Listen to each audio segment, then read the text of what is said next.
Hello everyone and welcome back to Silicon Sounds. Today I have the pleasure of reviewing a budget set that hits well above its asking price of $18 US.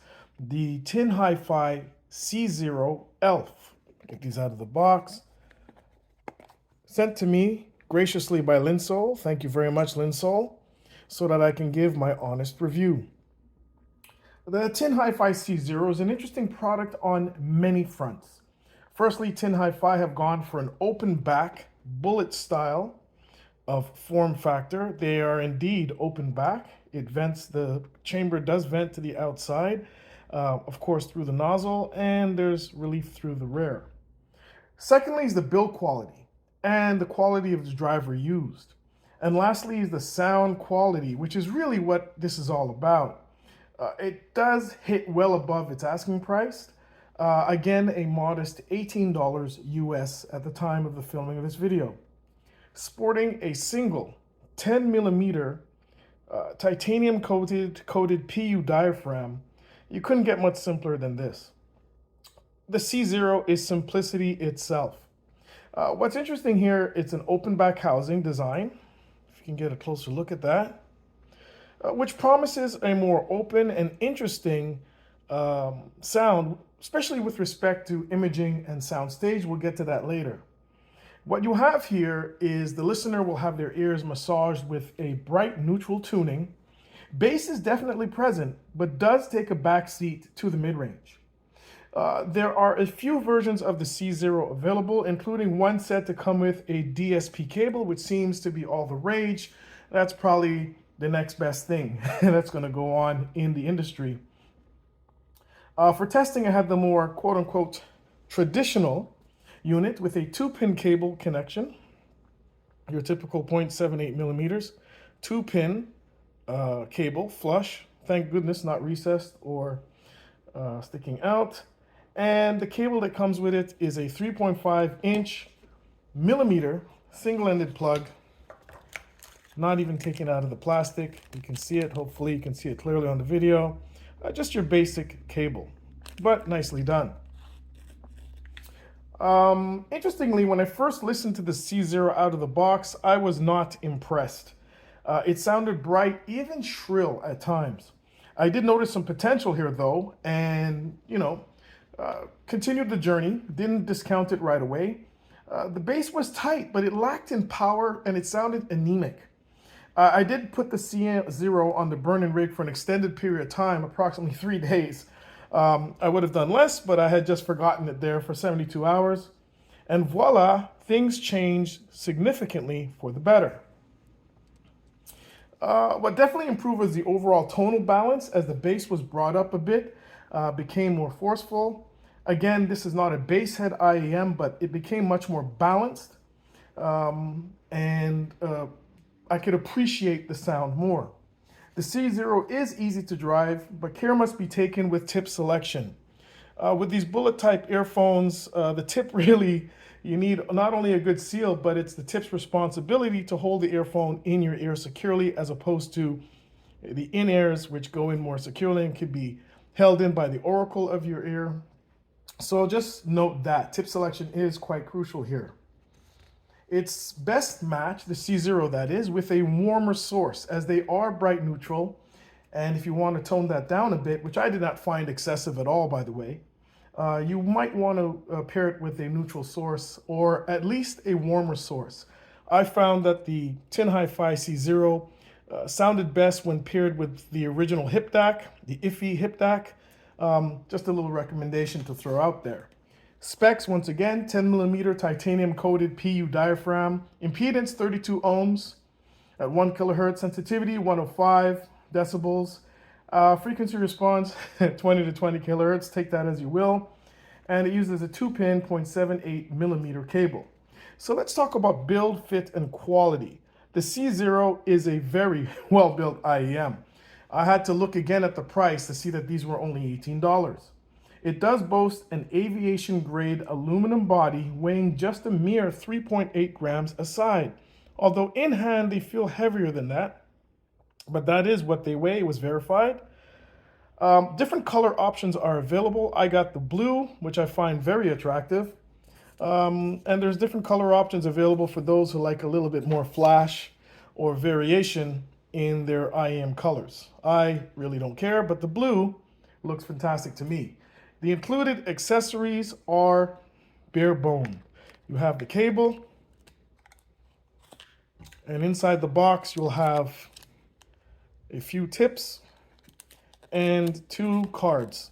And that is all. So sparse as sparse can be, but I'm going to tell you something. I appreciate this approach. The manufacturing budget, which was also obviously very low given its final retail price, was more directed at the build quality and the sound quality, which really matters. Let's talk about the sound. Bass. Out of the box, the bass was anemic. This threw off the tonal balance, making the C0 sound brighter and at times harsher than it really is. Proper tip rolling and a generous burn-in time resulted in a better balanced sound presentation with an audibly fuller low end. The C0 is definitely not for bass heads by any measure. Still, the low end is pleasing in its own right. Bass is exceptionally tight and surprisingly clean.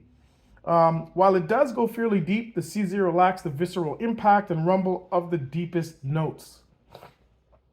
On one of the tracks I use to evaluate bass response, for example, Poem of a Chinese Drum, bass was heard to be clean and tight, but lacking some of the natural reverberation given off by the massive drum skins in that incredible track. It just didn't sound as natural. There wasn't the bass reverb on those skins vibrating. It wasn't visceral enough, wasn't audible enough to, I guess, dispel disbelief in what you were listening to and immerse yourself more deeper into the sound. Still a good showing considering the price, but not the best. Feel It Now, Cornelius remix and house music track that I used, sounded clean and vocal forward, again lacking some bass impact, in particular in the deepest regions. Where the bass in the C0 excelled was in its speed and control. Very rare at this price range. Quite impressive for this IEM. By the way, the C0 did benefit greatly from the X-Bass enhancement switch on the TinHifi hip DAC. For the owners of the hip DAC, it probably, in my opinion, has the best implementation of bass boost I've heard in any device, and particularly portable devices. Not all IEMs are a good match for this, but the C0 worked beautifully with the hip DAC and particularly with X-Bass on. Using this feature erased almost all of the bass ills except for the reach of the lowest of the low registers, which still lacked a little bit of that zing, that rumble. Still, it was a massive improvement, and the quality driver handled the boost without any negative issues, nor any added distortion that I could hear. Mid-range. The mid-range of the C0 was interesting in that while it favored macro over micro details, the balance between the two really made this sound very pleasing. In some respects, it reminded me of the 7Hz 0, but with arguably better note weight. The mids are slightly recessed with a surprising level of clarity. Both male and female vocals are easy to follow, and the mid-range is blessed with a lack of sibilants for the most part.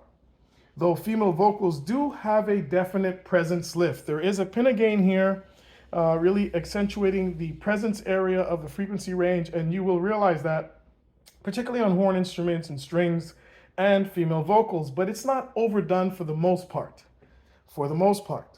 This was heard on Layla Hathaway, one of my favorite female artists, vocals on the Miles Davis track So Emotional from the album Rubber Band. While her voice was clear, it did lack some of the throatiness that are the hallmark of her incredible vocal delivery. This did rob the vocals to some extent of their emotional component, and again, not the best way to pull someone into the music. Still, it did sound good and pleasing. Layering and separation were also notable. This is very notable, particularly, again, I have to say this again, for an IEM that is $18. In this regard, I do believe that the 7Hz 0 may have done just slightly better, but the C0 wasn't too far behind, if at all. Transients were handled very well, in fact, surprisingly so. Chocolate Chip Trip by Tool demonstrated the handling of dynamics by the C0, which fared quite well. Some splashiness, though, was heard in the upper mid-lower treble as and was noticed, but not enough to be a distraction. Timbre was okay, but overall suffered a bit due to the presence lift and the lack of fullness in the lower registers. Of course, this improved with the X bass on the Iffy Hip DAC, which obviously not everybody owns. Treble. I found the treble on the C0 to be its crown jewel and its best attribute in some respects.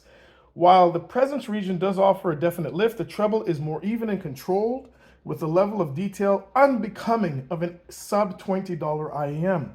On the Joe sample track, The Road Less Traveled, the TinHifi C0 presented a very pleasing level of air and sparkle, really opening up this great track. This was again noticed in No Worries by Robert Glasper Trio, one of my favorite tracks for just chillaxing and listening, as well as evaluating IEMs, no doubt. In fact, on the track, the C0 really displayed its strengths, not just in treble reproduction, but how open and layered the sound actually was.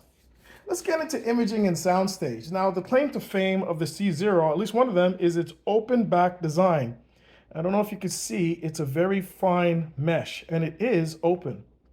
Well, whether it's due to the open back design, quality driver, or a combination of those factors and other factors, of course, the TinHifi C0 images surprisingly well. The C0 throws up a moderately large soundstage, being unconstrained, feeling unconstrained and very open, all the while. This $18 IEM nicely captured the venue characteristics on Stimula, the Coal Train by Hugh Masekela, the live track that I use more often than not to test this kind of thing. Width, height, and depth are all present, but in a pleasing balance. The imaging was stable within the soundstage as well. The C0 really punches well above its asking price with respect to soundstage and imaging. Very pleasing. Versus, I don't have it here with me, but let's talk about the C0 versus the SoundNotes 7Hz 0. The 0 from SoundNotes is a known overachiever. Neither IEM will satisfy bass heads who will want to definitely look elsewhere. That being said, the 0 here manages a win with a fuller bass that has more energy in the lowest reaches, making the whole frequency range just sound more fuller and more complete. Mid-range is much closer though. Each is tuned more towards the bright neutral signature. In comparison, the 0 has just a touch more warmth, while the C0 has an edge in the handling of dynamics and transients. It's really a toss-up here. Treble is also very close, with the 0 having a slightly better extension. Each has a pleasing treble presentation, and I find myself just barely, how should I say this? I just found myself just a little bit enjoying the treble, in particular the upper treble on the C0 better than I did on the 7Hz, the SoundNote 7Hz 0. Overall though, when it comes to organic playback, I would have to say that the SoundNote 0, 7Hz SoundNote 0 does eke out a small win here, absolutely. So let's get into the conclusion. The TinHifi C0 is a well-built and good-sounding IEM. It goes a long way in putting on display what can be had for less than $20 US these days. The sound is articulate, with the C0 throwing up a soundstage that is impressive and belies its modest asking price. Not necessarily the best choice if your genre of music that you listen to all the time is rap or house, but on jazz and vocal genres, it does very well. If you are in the market for an IEM at this price range and you favor the bright neutral signature, particularly when paired with a warmer source, the TinHifi C0 should be on your short list. I want to thank again Linsol for providing the C0 for evaluation, and please like and subscribe to this channel. Let's start to grow it. See you in the next video. Take care.